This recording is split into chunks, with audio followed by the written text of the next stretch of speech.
Welcome to Watch Hobby Shop. My name is Joe. My name's Dominic. And we're here at Paul's Watch Repair. You guys might know this guy by the name of Raimond on YouTube, and he does watch repairs, buying and selling and trading. Great guy. My son's gonna do an exclusive interview with Raimond. So come on in and let's check out the interview. Hey guys, welcome back to Watch Hobby Shop. My name's Dominic and we're here with Raimond at Paul's Watch Repair. And for those who don't know you on YouTube, I was wondering if you could do a little quick introductory of who you are and no how problem. business got started. What's going on, everybody? My name is Raimond Aramescu. Together with my father, Paul Aramescu, we run this shop here in Sacramento, Paul's Watch Repair. Online, you can find us under Paul's Watch Repair or under my name, Raimond Aramescu, on YouTube, our website also. I was wondering, how did this business get started in the first place? Oh, that's a good question. Well, it started 125 years ago, approximately, with my great-grandfather. Okay. So I think he actually started working in a factory assembling clocks. Dad, was it? Yeah. Yeah, and from then on, he got more into clock and watch repair, and from what he learned in a factory, he passed that on to my grandfather, and my grandfather passed that on to my father. And so we've been in business a long time, very long time, 125 years. That's awesome. So back in Romania is where we started. Wow. It's a long history behind your guys' business. It is, and it's been uninterrupted. So, I mean, we came from Romania in 1987, came here to the States, and my dad opened the shop here. But yeah, we've been in business for a very long time. That's awesome. I was wondering, what watch are you currently wearing right now?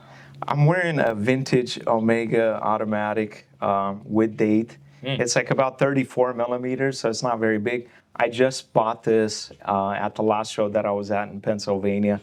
I actually bought it from another watchmaker. Okay. I didn't check it out or anything, but I know he's a good watchmaker. I'm like, I'm buying a good watch, so I'm gonna get it. Yeah. It was rather inexpensive. I mean, I paid like $400 for it, but I think it's bang for your buck. Yeah. Nobody makes watches like this anymore for $400. Yeah. So. You prefer vintage over the modern look? Ooh, that's a good question. I like to mix it up. I like to mix it up. I like some of the modern watches. Just modern watches are a little bit bigger, a little bit beefier, but I do like vintage. I'd probably say that I prefer vintage now that I think about it, because every time I've built up a collection of watches, it's always been primarily vintage. So, like I know we talked off camera, we talked earlier about a collection that I had before 2010. It was primarily vintage, Zodiacs and Omegas. So, yeah, I'd have to stick with vintage. Can I ask why you prefer vintage? Good question. I think from the beginning when I got into watches, just the overall aesthetics of the vintage watches just kind of like, I don't know, stand out to me more than the modern stuff. I think with vintage watches, they were made a lot better. Like when we're comparing them to modern watches, that's not to say that there's not, good quality watch companies out there, but things were made better in the past. So when I look at, like, for example, again, let's go back to Zodiacs. So I used to collect Zodiacs. The vintage Zodiacs were very anti-magnetic, very anti-shock. They kept very accurate time. And now when we look at the modern Zodiacs, they're not the same anymore. In fact, they're not even, the company sold to Fossil. I don't know who owns Zodiac now, but the modern Zodiacs are not made the same anymore. The material is a lot cheaper. They break down easier. So I like quality. And I think with the vintage watches, you find better quality in a lot of the vintage brands than you do in modern brands. It's, so. So you believe they don't make them like they used to? Is that what you're trying to say? So in the watch world, yes, the watches are not like they used to be. And I think that's true also with cars, with appliances, with everything. But yes, definitely with the watches, no, they don't make them like they used to. So here's just to put this in perspective, like a watch like this, so a lot of people are not aware, but hello, sir. My dad can help you over there. Hold on, let me see.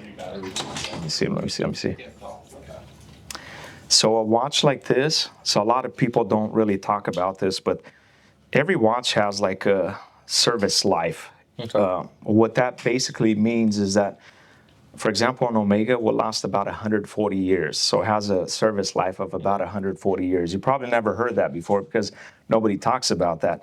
There are watches nowadays, let's say Apple Watch, right, which I don't consider a watch. It has a lifespan of about 3 years. Okay, there is no service life on that. When it dies, it dies. You can't do anything with it. So, and you look at some of the modern watches nowadays, some of these companies cannot even tell you what their service life is going to be. They'll tell you service it every 5 to 10 years, but they can't stand behind it and say, our watch is going to last 100 years. Well, Omega, they used to say that these have a service life of about 140 years. It's a long time. Yeah. I consider it a lifetime watch. There's so many brands nowadays. We buy and we sell. We like them. They're good quality, but you know, I don't know where they're going to be 10 years, 15 years, 20 years. Even if you service them regularly, like every 5 years, is it going to last 100 years, 125? Probably not. You know, there's very few brands that I can say, yeah, this watch is going to last 100 years, 125 years, 140 years. So a majority of watch companies, you believe, are probably more going for quantity over quality of the watch? I think what's happening now with most watch companies, they're trying to maximize profits. I don't think there's like a passion anymore like it used to be in the past. In the past, it was like a race to between companies to make a more accurate watch, to make a more waterproof watch. Now I think it's just more about the money. How much they can push out there. I think so. That's why we see a lot of watches, like the retail price point to resale price point drop so much, is because they keep pumping them out every day. It's like production, you know, they're trying to beef up production, whether it's Tudor and Omega. And I'm not trying to, you know, put down those brands because they're still very good quality watches. But yeah, I think nowadays there's not that passion, that love behind a lot of these companies. They're just trying to maximize profits. And that's just my opinion. So, you know, I might be wrong on that, but it's like you know, with any business, any corporation, of course, every quarter they have to meet certain sales quotas, and they, you know, every company's got to go up in, you know, in the money that they bring in, and I think that's what's happening with watch companies, and because of that, hold on just a second. Yeah, a second. Don't worry about it. Hold on. Yeah, I'm gonna change the angle for this one. So, yeah. I'll hold that thought real quick. Yeah. Let's Trying to think where we left off. So we were talking about the companies, like, so I think I think more or less, and again, this is a lot of this stuff is my opinion, but I do speak from experience. So, you know, might be my opinion or whatever, but I think a lot of watch companies are more concerned about, you know, maximizing profits than they are. They don't take that pride like they used to in the past, you know. So I like how you say a lot. yeah. Is there some exceptions that still keep that quality list since back then all the way to now?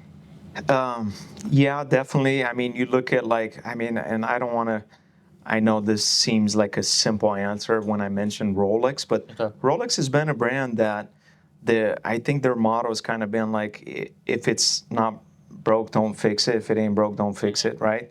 Because they put out a good quality product from the very beginning, and it seems like they don't need to make too many changes every year, like car manufacturers, for example, like every 3, 4, 5 years they got to change the body style or whatever. So Rolex has kept up with what they've, you know, some of their original designs inside and out because it works for them. It's always worked for them. So if it ain't broke, don't fix it. But I also see in the last few years, like a few companies that they've made strides to get better. And one of them is Oris, like making some in-house movements and stuff like that. So there are companies that they are making, you know, strides to get better, you know. And I personally like that they're doing that, but not everybody's doing that. Yeah. Hello, ma'am. How are you? My dad's gonna help you over there. Oh, okay. Okay. How are you? Wait too long to get my batteries changed. Okay. You can ask me questions if you Okay. want. We'll block it out. Yeah. So I was wondering, what was your first watch since you are a collector as well? Okay. My very first watch that I have recollection of, and I know I've had more than before this, but I count this as my first watch. Okay. It was a quartz Raimond Weil, and it was so battery operated, probably like a 32 millimeter, small size watch. But my dad gifted that to me when I was about 12 years old. Because my name is Raymond, Yeah. and even though it's not spelled with with a Y, it's spelled with an I. Yeah. But because my name is Raymond, my dad gifted me a Raimond Weil. So that's the one watch that I want to remember as my first watch. Although before that, I had many like Seikos and Casios, Okay. like a calculator watch and Okay. stuff like that. And I thought those were really cool. But Raimond Weil. Yeah. And I don't have that in my collection anymore, Okay. but I did gift that to my daughter. Okay. And my daughter doesn't really wear watches, but she still keeps that. You know, she actually has that on her nightstand. Yeah. So Never Raymond Weil. Oh, I love this watch. there you go. And so when I was about 15 years old, I think we went to Switzerland. We went to visit Raimond Weil factory in Switzerland. So that was a cool experience. Yeah. The battery. Are you passing down that watch? Yeah, so that watch I gave to my daughter, and she probably only wore it like a couple times. She Yeah. doesn't really wear watches, but she still has it. She has it on her nightstand. So when I go in her room every day, I actually see it there. Yeah. Is that your most sentimental piece? I would say yeah, because a lot of the watches that have, that one, and then now a new addition to my collection is a Tudor that my son bought for me last year for my birthday, Tudor Black Bay. You don't want a battery watch, do you? That's sentimental to me because I had that watch before, but when I was robbed in 2021, they actually took that watch from me. It was in my luggage, and they stole that from me. And my son knew that I really liked that watch, and so for my birthday last year, he got me that. So those two watches have sentimental attachment, but everything else is like come and gone, you know, and things get changed over a lot, and you know, so I had to liquidate my collection twice, once in 2010 and once again in 2021, right after the robbery, because I needed a lot of money, and so yeah, but. Yeah, that Raymond Wild's in the family, and then this Tudor that my son bought me is going to remain no matter what. That's awesome. I also hear that you are a watchmaker. Is that true? I mean, so technically we don't make watches, Okay. but that's the term that is coined up for watch repair. We like to call ourselves watch repairmen, Okay. but the technical term is watchmaker. But Watchmakers. we don't make watches. Like back in Romania, my grandfather and my father, they actually did make parts, and they did manufacture certain parts for certain watches that were hard to repair. Okay. But nowadays, it's just not feasible here during this time. People don't want to pay for, even for sentimental pieces sometimes. We've had clients that have come in with a piece that was maybe worth $30,000. And when we quoted them $2,000 to repair, they just didn't want to do it. And it had sentimental value too. So there's very few watchmakers that, like independent like us, like, you know, small shops that actually make parts anymore or make watches. You know, obviously in Switzerland, there's independent watchmakers that do make watches, but as far as parts goes, we don't manufacture them anymore. It's just if people would pay, we probably would do it, but it's very time consuming. So when you spend a whole day to make one part, you have to charge for that to people want to pay. So. Do you remember the first watch you ever practiced on? Yes, Timex. So my dad gave me Timexes to work on when I was 11 years old. Okay, wow. And he showed me some of the things that I have to do, you know, but so here's the thing that I didn't get. Timex is not really a watch that you should repair. But the reason he let me experiment with Timex is, which I learned later, he said, well, you were able to take a Timex apart and put it back together. Now you're ready for a Rolex. I said, what? It's because when you work on a watch like a Timex and you work on a watch like a Rolex is so finely made and put together. When you take apart, you put it back, everything goes back into place just perfect. With the Timex, it's a struggle. They're not made to be really repaired. They do have some higher end Timex with like 17 jewels, 21 jewels, when you can disassemble them separately, and so it's easier to put them back together. But the Timex that I was working on, they had two plates, one on top, one on the bottom, and all the parts between those two plates, and try taking that apart and then putting it all back together, make sure everything goes in. So it was a struggle. Yeah. But yeah, what my dad was trying to teach me is not really to repair watches at that time, is patience. Okay, good. Because like to really be a watchmaker, you should you know, have patience. You should have good eyesight. You know, as you get older, you start to lose all of that. But anyways, yeah, Timex. Yeah. I mean, as a watch repairman, Yeah. you know, you probably, how many watches do you think you probably repaired in your Me entire personally, lifetime? so in a lifetime? Yeah. Oh, shoot. Total. Four? Biggest number out there. Okay. Oh gosh. Yeah, that's. I mean, my dad, so he's been doing this full time for roughly 55 years now, I think. And I mean, tens of thousands of watches. And we're talking about complete disassembly, cleaning, oiling, timing, adjusting. We're not talking about like batteries and bands Okay, and yeah. crystals and stuff. We're talking full disassembly and stuff like that. Tens of thousands, yeah. So, I mean, that would be typical for any watchmaker if they're in the business Yeah. their entire life. So, One of my last few questions for you would be, since you've done about tens of thousands of watches, what's a watch you can repair with pretty much blindfold? I mean, eyes closed, you know how to feel, you've done it again and so again and again. I would say my dad has done tens of thousands. Okay. I haven't done that many, but Okay. even for him, I know he can boast and say that he can do things blindfolded, but technically nobody can. Yeah, yeah. He's just the difference between me and my dad. Like he has more experience than I do, Okay, right? Yeah. He's much faster than I am. But see, every watchmaker is different because I think I'm more meticulous. I like things done a certain way. He's trying to get things done faster, right? So I think I do a little bit better quality than he does, but Oh, thank he has more experience on certain things like repairing a balance wheel, repairing a hairspring. I'm not that good on that, but he is, you know. So he's much quicker than I am. Yeah. So he can do 4 watches in the same time period that I can do 1. Yeah.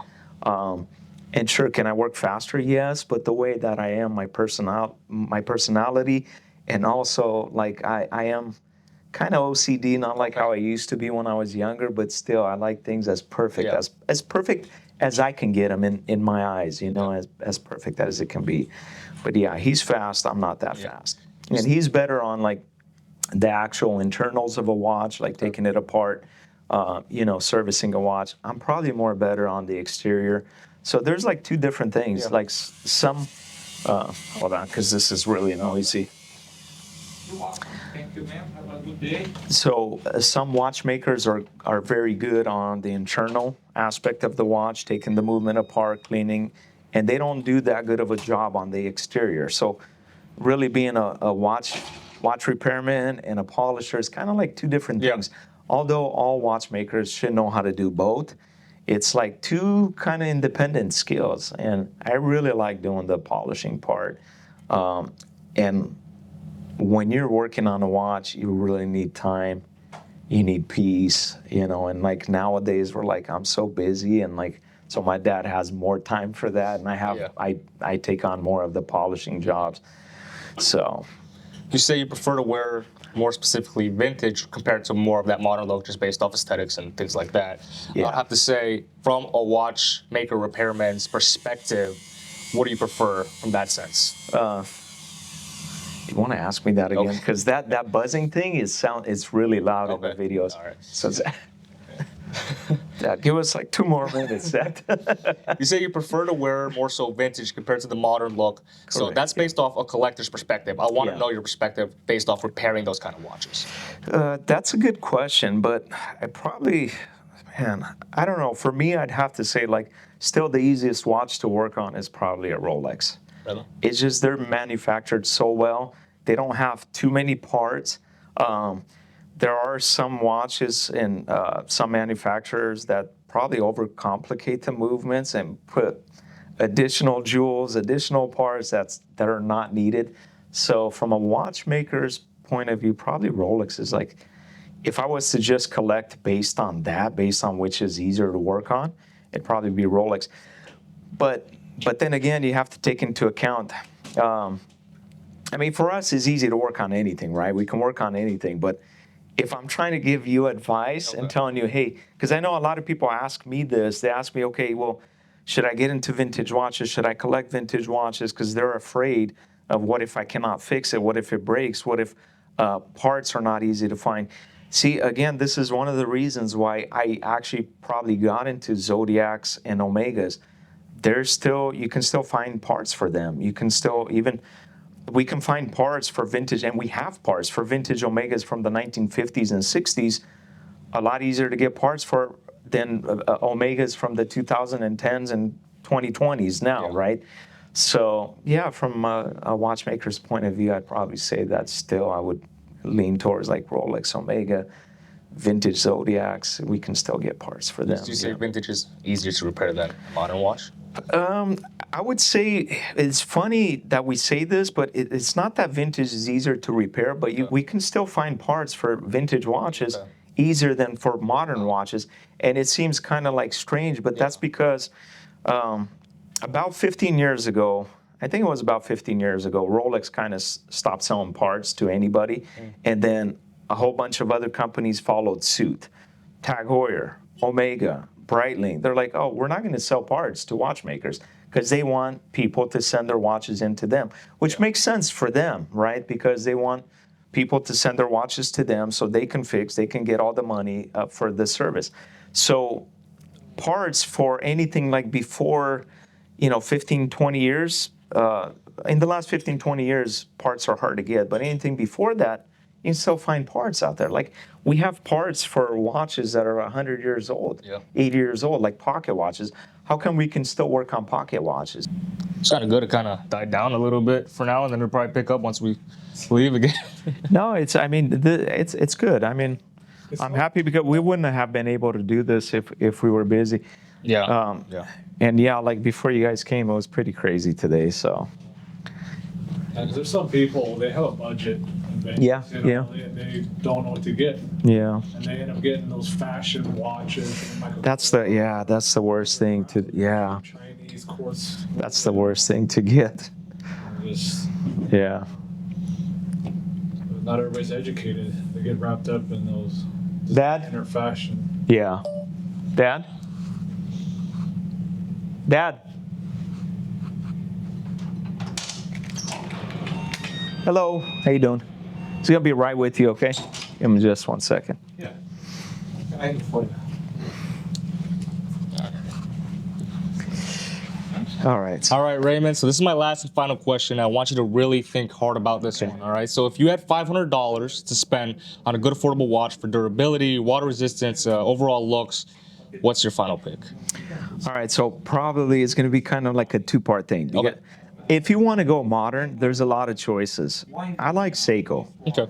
I mean, Seiko has been tried and tested and proved, so to say. And you threw in water resistance. So, I mean, Seiko is one of the more affordable, modern, water resistant watch for if you have a budget of like up to $500. I like Seiko a lot. I do like a lot of different micro brands, but there's literally thousands of them. So to not mention any of them, let's just stick with Seiko for a modern watch. Model for Seiko? I don't. Okay. I don't think I've ever really had a personal preference on Seikos. I like a lot of them, and there's many of them that you can get. You can pick up even from between $100 to $500, new or pre-owned. But I said two-part because like if you were to go with vintage, still to this day, I think you can still get like a vintage Omega. Like I just bought this, I told you earlier, for $400 at the watch show. It has a caliber 560 movement, works great, keeps perfect time. And it's like, there's parts for them, $400. And here's the thing too, a lot of these vintage watches, they retain their value. So if you ever want to, change into something modern per se, you can trade in a vintage watch. We'll take it in any time. Yeah. And a lot of other watch dealers and watchmakers will do the same.